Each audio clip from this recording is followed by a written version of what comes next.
Supremo Tribunal Federal analisa suspensão do X no Brasil após rede social desobedecer ordens judiciais. E você vai ver ainda.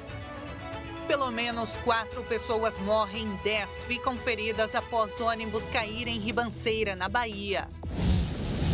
6 corpos de reféns israelenses são recuperados e premier Benjamin Netanyahu reafirma que Hamas não quer acordo. E ainda, Brasil se destaca nas Paralimpíadas com recordes de marcas e coleciona medalhas. Essas e outras notícias você confere a partir de agora. Olá, bom dia. Seja muito bem-vindo ao Redação Hit, edição manhã. Agora são 11 horas e 36 minutos. Nós chegamos ao vivo para te manter bem informado com as principais notícias do Brasil e do mundo. Hoje é segunda-feira, 2 de setembro. E a primeira turma do Supremo Tribunal Federal analisa a decisão do ministro Alexandre de Moraes de suspender o X no Brasil, após a rede social desobedecer uma série de ordens judiciais. Já tem 2 votos para manter o X suspenso no país, do próprio Moraes e do ministro Flávio Dino. Faltam ainda votar Carmen Lúcia, Luiz Fux e Cristiano Zanin. A primeira turma do Supremo Tribunal Federal julga se mantém ou não a decisão do ministro Alexandre de Moraes, que suspendeu o funcionamento do X no Brasil. A tendência é a de que a maioria do colegiado confirme o bloqueio. Em seu voto, o ministro Alexandre de Moraes confirmou os termos da decisão individual e propôs o referendo da suspensão do X e da multa de R$50 mil para pessoas e empresas que utilizarem pretextos tecnológicos para manter o uso da rede social, como o uso da rede privada virtual. A multa foi questionada pela Ordem dos Advogados do Brasil. Moraes disse que é favorável à suspensão imediata, completa e integral do funcionamento do X Brasil Internet, até que todas as ordens judiciais proferidas nos presentes autos sejam cumpridas, as multas devidamente pagas e seja indicada a pessoa física ou jurídica representante em território nacional. Já o ministro Flávio Dino alegou que, ao descumprir a decisão do Poder Judiciário, a empresa parece considerar-se acima do império da lei. Desde abril, o bilionário Elon Musk, dono do X, tem descumprido várias ordens do ministro Alexandre de Moraes de bloquear contas de investigados pelo STF, acusados de afrontar a democracia e a legislação brasileira. Musk também não pagou as multas, que somam, até agora, mais de R$18 milhões por descumprir ordens judiciais. O ministro disse que, quando intimada, a plataforma desobedeceu a ordem judicial e resolveu, criminosamente, divulgar mensagem incitando o ódio contra a Suprema Corte. E olha, pelo menos 4 pessoas morreram e 10 ficaram feridas após um ônibus cair em uma ribanceira na Bahia. O acidente aconteceu nesta manhã em um trecho de São Sebastião do Passé, região metropolitana de Salvador. O motorista de um ônibus perdeu o controle da direção e o veículo caiu em uma ribanceira na BR-324, em trecho de São Sebastião do Passé, a região metropolitana de Salvador. Informações iniciais apontam que tinham 21 pessoas no ônibus que estavam sendo transportados da cidade de Canarana, no norte do estado, para fazerem tratamento de saúde na capital baiana. A viagem é de cerca de 7 horas. Um dos passageiros contou que antes da batida, o motorista tinha relatado que estava com sono. Segundo o Corpo de Bombeiros, entre os mortos estão 2 homens, uma mulher e a filha dela, uma criança de 2 anos. O motorista do veículo foi encaminhado, em estado grave, para o hospital em Feira de Santana, com as 2 pernas quebradas. 4 pessoas foram encaminhadas para o hospital em Candeias, município que também fica na região metropolitana de Salvador. 3 delas já tiveram alta hospitalar e uma aguarda reavaliação ortopédica. Outras 5 pessoas foram levadas para o hospital na capital baiana. Uma delas já foi liberada e as outras recebiam atendimento. E começou hoje a maior e mais poderosa onda de calor do ano, é isso mesmo. Ao todo, até dia 12 de setembro, 9 estados terão alguma área com temperaturas 5 graus acima da média. Desta semana até a segunda quinzena do mês, o Brasil enfrenta uma nova e poderosa onda de calor. Uma nova massa de ar quente e seco cobre o país.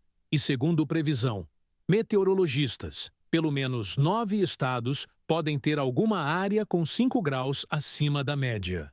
Os estados mais afetados devem ser Paraná, São Paulo, Mato Grosso do Sul, Mato Grosso, Amazonas e Rondônia.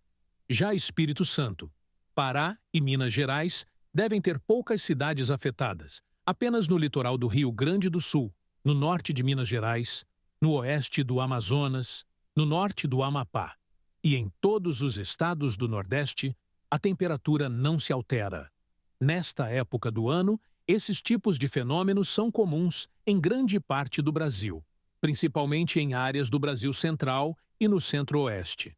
Mas, nos últimos anos, essas ondas de calor têm ficado cada vez mais intensas e mais longas. Pela previsão, desta vez o período deve ficar maior e mais intensa até que as duas primeiras ondas de calor registradas no início do ano entre março, abril e maio. A expectativa de chegada de chuva sobre a maioria destas áreas é apenas entre a segunda quinzena de setembro e o início de outubro. E olha, relacionando com essa reportagem que a gente acabou de ver, o Brasil teve o pior mês de agosto em relação às queimadas. Isso desde 2010. O número mais que dobrou na comparação com o ano passado. A maior parte dos focos foram registrados na Amazônia e no Cerrado. O Instituto Nacional de Pesquisas Espaciais revelou que o Brasil registrou 68.635 focos de queimadas em agosto. Segundo o programa Queimadas, esse é o pior resultado para o mês dos últimos 14 anos, quando foram registrados mais de 90 mil focos ativos, detectados pelo satélite do INPE. Os números colocam o período como o quinto pior mês de agosto no total de focos de queimadas para o Brasil. A taxa também mais que dobrou na comparação com o ano passado, quando o país teve cerca de 28 mil focos no mesmo período. A média de queimadas para o mês é de 46 mil focos. Ainda segundo o INPE, mais de 80% desses focos ocorreram na Amazônia e no Cerrado. Na Amazônia, a temporada de incêndios geralmente ocorre entre junho e outubro, mas fazendeiros, garimpeiros e grileiros derrubam a floresta e se preparam para queimá-la durante todo o ano. E de acordo com o programa Queimadas, o bioma da Amazônia registrou 65 mil focos de fogo desde janeiro até agora.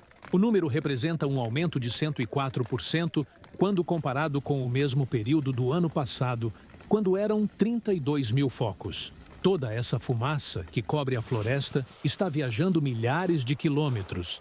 Ainda segundo dados do INPE, 18 mil focos foram registrados no Cerrado em agosto. A taxa representa mais que o dobro de focos quando comparada com o mês de agosto do ano passado, quando 6.800 focos foram contabilizados. E veja a seguir o desempenho dos atletas brasileiros nas Paralimpíadas de Paris. Todos os detalhes você confere daqui a pouquinho, nós voltamos já já.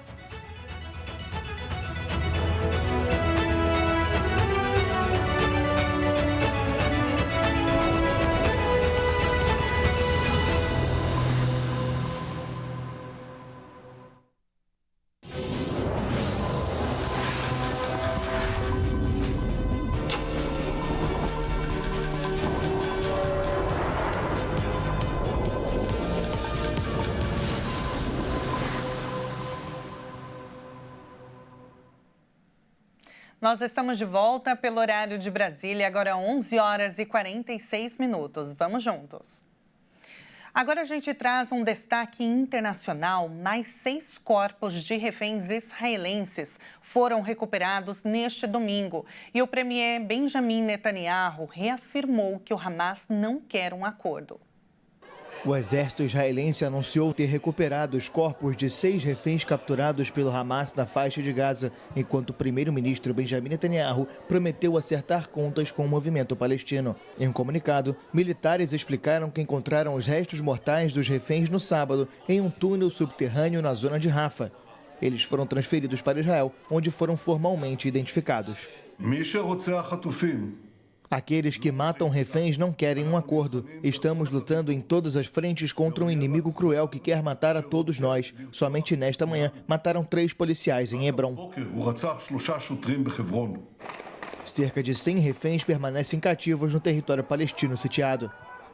A recuperação dos corpos ocorre em um momento em que Israel estende o conflito em Gaza à Cisjordânia ocupada, em meio a protestos da comunidade internacional. O exército israelense lançou uma grande operação na quarta-feira na Cisjordânia ocupada, com bombardeios e ataques blindados em várias cidades em que grupos armados têm forte presença.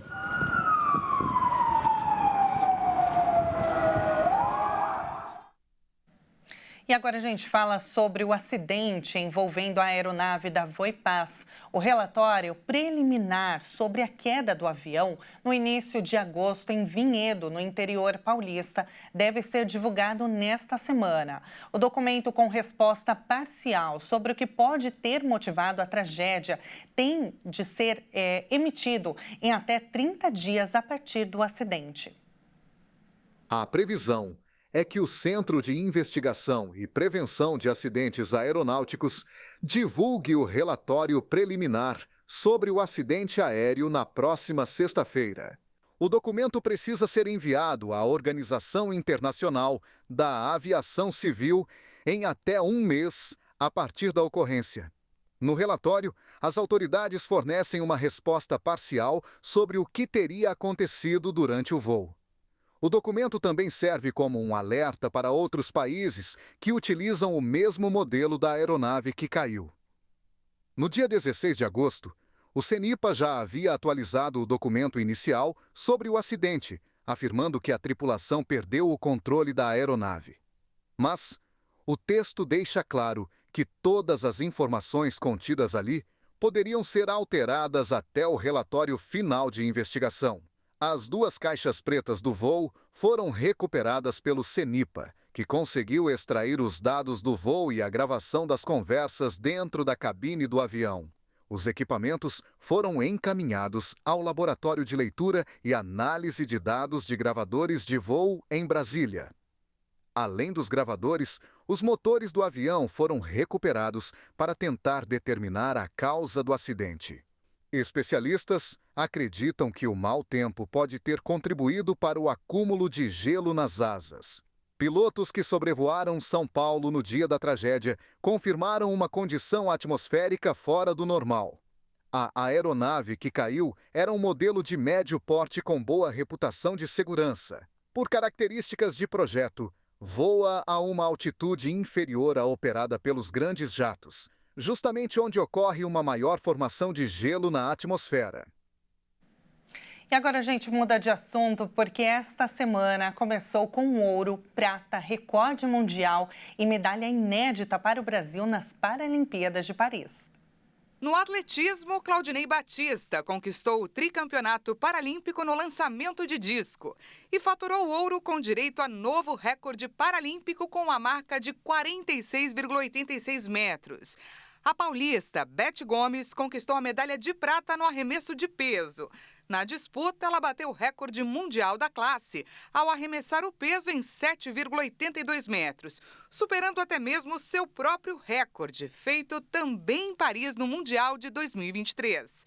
O triatlo conquistou medalha inédita com o paranaense Ronan Cordeiro, que completou a prova, que envolve natação, atletismo e ciclismo, com um tempo de exatamente 59 minutos, garantindo a prata para o Brasil. O ouro ficou com o canadense Chris Hammer, com o tempo de 58 minutos e 44 segundos. E como todos os dias, aqui no Redação Hit, edição manhã, nós vamos conhecer um lugarzinho do mundo. E hoje nós vamos para Bré, ou no abrasileirado Brest, na França. Vamos ver. Brest é uma cidade localizada na região Bretanha, no noroeste da França. Ela tem uma longa história naval e é sede de uma das maiores bases da Marinha Francesa, devido à sua localização na entrada do Atlântico. Tem um centro militar estratégico e é uma importante cidade portuária. Entre as principais atrações de Brest estão o Museu da Marinha e o Oceanópolis, um grande aquário e centro de pesquisa marinha, além de belas vistas costeiras, jardins e parques. E antes de encerrarmos esta edição, nós vamos agora com uma câmera ao vivo com vista da cidade de Brest. Ou como eu disse, né, parece que está estranho a forma como eu falei, mas em francês é Bré que se pronuncia. Vamos direto agora para o noroeste da França, saindo do Brasil, dos nossos estúdios Hit, e vamos para a Europa. E olha, você confere na imagem que vai aparecer aí na sua tela a Praça da Liberdade, que é um ponto de referência do centro da cidade. Por lá agora já passa das 16 horas e o tempo, diferente daqui, está nublado e friozinho com 18 graus.